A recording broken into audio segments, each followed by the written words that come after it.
Good afternoon or morning or whatever time it might be for you right now. Happy Sunday and welcome to Life Support. We are still on our Playing to Win strategy series, and we are talking about game planning. And I am so happy to have my son Nick Ruffin back with me, former Auburn player, for the third time. How many times? Uno, dos, tres. That's Spanish for three. Let's go for cuatro. Cuatro? Hey. So, might get him back one more time. I'm going while it gets good. Hey, I got to get it while I can, right? But anyway, I hope you've been enjoying this series on game planning. I've been learning a lot. I really have. And we left off last week talking about the importance of humility. But what we started with was talking about the pieces of a game plan as it relates to football. And the first thing I told Nick was that I did some research.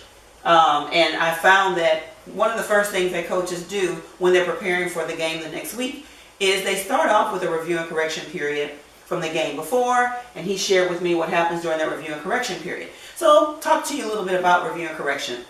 A lot of times in life, when we're planning and we're trying to have winning strategies, we miss the piece of having a coach. I think that's so important.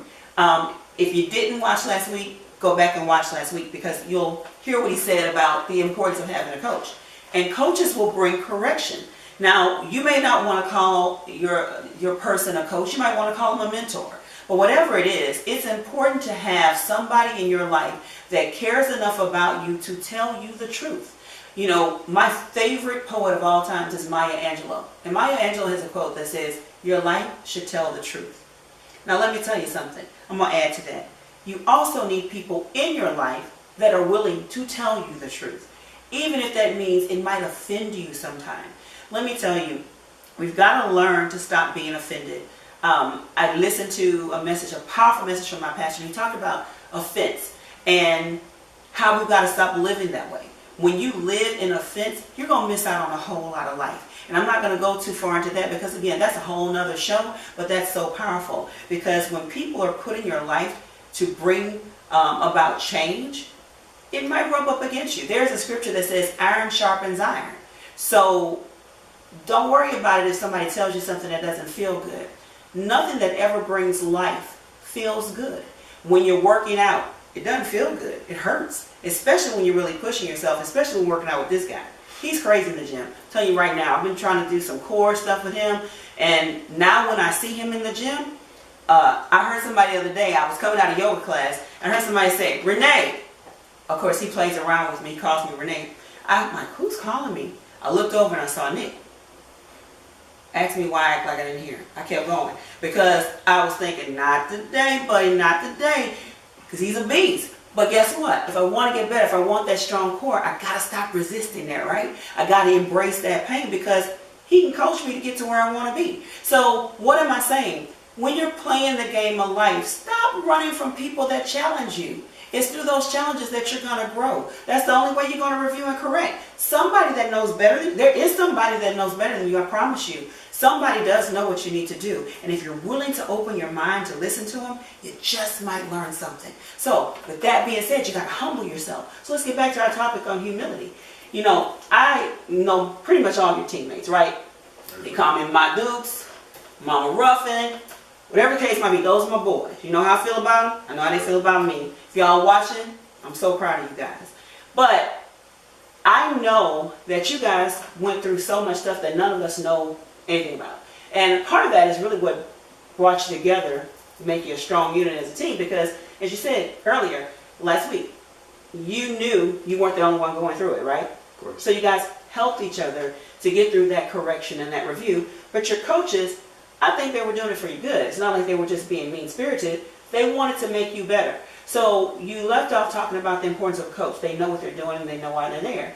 You had one coach who is one of my absolute favorites. And I think he used to tell you all the time, iron sharpens iron. What? One man sharpens another man. Say that one more time. Iron sharpens iron, so one man sharpens another man. Talk to me a little bit about that coach and how he impacted your life. Coach Cheese and Coach Melvin Smith, two of the most fun-loving, character-driven men I've ever met in my life. They took more of a father-son approach to coaching, which was the first time I'd ever experienced something of that magnitude before, and it really resonated with me, which made playing football more fun and more enjoyable. Coming to film sessions was so much more fun because you knew you had a coach that genuinely cared for your good and the betterment and really helping you to achieve what you wanted to achieve in life, not just on but off the field as well. And being around two incredible men like that was really a joy for me for the year that I was able to have them, especially as a freshman coming right out of high school, really learning the ropes, learning college football, learning a new system, learning a new position, learning my teammates, learning what they expected out of me. It really helped me to grow and really step into the role that I needed to be in during my time at Auburn with those coaches. So I really appreciate them for sure. So I'm sure their review and correction period was tough too. Even though they had that love, they didn't play around, did they? Not at all. So having them as mentors and coaches, and I would say mentor because when we're talking about real life, that's more like a mentor, right? It helped you. It had to help you develop and achieve your goals. I know for a fact, you went to Auburn as a true freshman. You played as a true freshman in the SEC under their tutelage. So tell me how they help you to accomplish that. How having strong mentorship helped you to achieve that? The thing that helped me most with these coaches was my persistence in trying to be great. Your persistence. My persistence. So that, if you didn't have that, what do you think would have happened? I could have been just another run-of-the-mill player, another guy they brought in that could or couldn't play, but never really did the extra work to actually be as good as he possibly could. So talk to me about persistence. I mean, what does that mean? And especially for you, what did that mean? That meant for me personally, when I first originally committed there, I was supposed to play both ways, offense as well as defense. There was a situation where they needed me to play strictly defense going into fall camp, which is a very rigorous 3-week time. At the time, we still had 2-a-days, which is practice twice a day. You telling me you practice twice a day? Practice twice a day until they changed the rule my sophomore year. But yeah, it was a very rigorous time, and they asked me to move to a brand new position that I hadn't been working at, that I didn't know going into that strenuous time. And for most freshmen, for most guys who've never played a new position before, learning a completely new system in a position that you've never learned, never played, didn't even know existed until you got there, is difficult. It is. But for me, what allowed me to make such a decent transition and really learn and play often as a freshman was the fact that I consistently went to my coaches with millions of questions. Anytime in film sessions, if I had an issue, I would raise my hand and ask a question. No matter how dumb it may have sounded, no matter how other guys might have laughed at me for not understanding it, I asked. So you were okay with not always knowing what to do? I don't. No one does. Is it important that to know that you don't know? It's extremely important. The day you believe that you know everything is the day that you lose everything. So I love that. And so, you know, I'm a big advocate, and I've always taught you guys that it's important to know what, why. So what you're telling me is that these coaches taught you why. Why? Not just how. But why? But why. So from what we've talked about all your life, why is it important to know why? Because anybody can know how. I can know how to catch a ball. I can know how to run a ball. I can know how to score a touchdown. But if I don't know why I'm doing it, it loses its purpose. It loses its significance. So would you say the power's in the why? Power's in the why. So if you know why, how does that help you when it's time to play the game? It allows you to understand situations, problems. When problems arise, you can solve them. Why does it help you to solve them? Because you know why. You know the general purpose and the end goal. Huh. So does that take us to the second part of game planning? That's going to study first and second down. That's when they start breaking down. What do they do when you move from review and correction period the week that you're planning for the game to now? What's the next part of the game plan? Is that is the first and second down plan? Second down. What are they doing with that? Is that where the whys come in and all that kind of stuff, or are we not there yet? We're not entirely there yet. Okay. First and second down planning days are typically for understanding what an opponent does or what you need to know for their tendencies, what they do on the first and second down. So when they're starting their drives, what do? What calls they like to make, who they like to give the ball to, where they like to go, what adjustments that they make depending on how you line up as a defense or an offense. That's really what first and second down days are. Is really beginning to understand your opponent, not understanding them fully, but understanding them to a degree that you kind of know what to expect from them. So, like in life, you mentioned this before. My opponent, and I say this because this is something I think everybody struggles from, is fear, right? Can you learn from other people's fear? Yes, we can learn how fear cripples somebody or how fear drives somebody. I think the greatest example of fear is when people are put in life or death situations. Understanding how somebody reacts when they are driven completely by fear. Would you want that person on your team? It depends. How do you react? If you react based on, I'm so afraid that I'm crippled by it and I can't move, or are you saying, as afraid as I am, as scared as I am of failure, as afraid as I am of dying, am I going to give it everything I got to make sure that I put my best foot forward so that if and when that time comes, I know I went down fighting.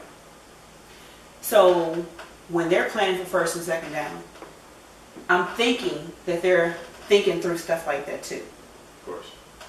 What's happening with my opponent? Chess match.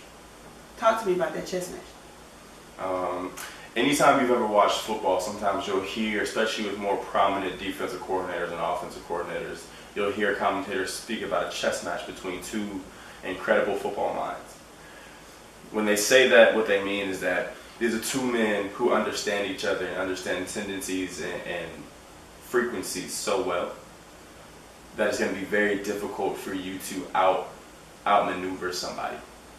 So you're telling me that in life, folks that hold opportunities are watching me and my tendencies. Every second.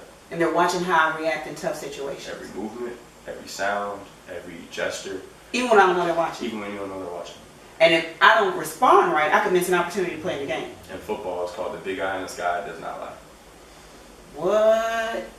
So Big Brother is watching. Big Brother's always watching. So I got to be on my game. You got to be on your P's and Q's. First and second down all the time. First and second down, third down, red zone, end zone, it don't matter. I want to talk about that third down and the end zone and the red zone and all that stuff because we got to get to the end zone, right? Of course. Before we go and we start moving on to the next piece, which I might have to get you to come back for cuatro. Number 4. You willing? If it's for my Dukes, then I can do it. Y'all, I'm winning. I'm winning. It is my winning season. I'm playing to win. So apparently I'm winning because he's coming back for session 4. But before we leave you, I want to just talk a little bit more before we wrap up first and second down, the game planning, that piece. So they're looking at the tendencies of the players and all of that kind of good stuff. Once they look at the tendencies, what do they do with that information? What the series is called, we game plan. We decide what the best course of action for us to take would be in order to prevent somebody or another team from succeeding in what they typically enjoy doing. And for us to have our best chance of success, how do we stop you from doing what you do best? Do you focus on how you guys expound or build upon what you do best? Of course. Talk to me about that. That's the offensive side, I'm assuming. My defensive coordinator my junior and senior year was Kevin Still, one of the best football minds I've ever been around. Yeah, I love Coach Still. And he always told us, we make the offense adjust to us, we don't adjust to them. I like it. All we ever did was we did what we did best, and we do it so well that you have no choice but to change how you do things. So you're telling me that in life, if I really perfect my strengths, I can command the environment around me to change. Of course. And it has to respond to what I do. It has to respond to where you act. On that note, we'll be back for the moral quattro number 4 because we got to dig on that. I need to know how to make the environment respond to me because that's powerful, right? Yep. There's power in why. And there's powerful in making sure that I'm so good at what I do that I can command whatever it is I want to bring into existence simply by showing up. Mm-hmm. Boy, if this is not some good stuff and some strategies on playing to win, I don't know what is. If you're enjoying this, Join us again next week with myself and Nick Ruffin for Numero Quattro. Remember, walk firm enough to leave a footprint and straight enough to pave a path. Success leaves tracks, y'all. I'm telling you. Success leaves tracks. So leave your tracks. Remember this. Be blessed and be easy. We'll see y'all next week.